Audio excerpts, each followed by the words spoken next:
गोबां मानसिफोर दं थांनानै थासान्दियाव बेखौ जेबो बुङा, नाथाय जेब्ला बै मानसियानो थैनानै थाङो अब्लासो मोदै गबोयो। नों आंखौ गावनि सानोब्ला थांनानै थासान्दियाव गावनि सान, नों आंखौ गावनि सानोब्ला थांनानै थासान्दियाव गावनि सान, थैखांनायनि उनावथ' गावनि नङैफ्राबो मोदै गबोयो।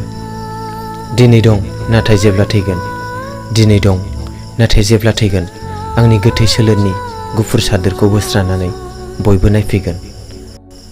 गोसोआव लाखि नों, गोसोआव लाखि नों, थांनानै थासान्दियाव जाय नोंनि बेनि थाखाय टाइम दहन।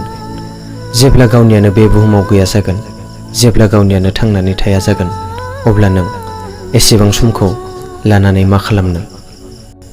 दा सान नों गावखौनो एसेबां बेफोरबायदि दिनै हानि सायाव गसंनानै दं, नाथाय जेब्ला थैगोन अब्ला बै हायावनो उन्दुनांगोन।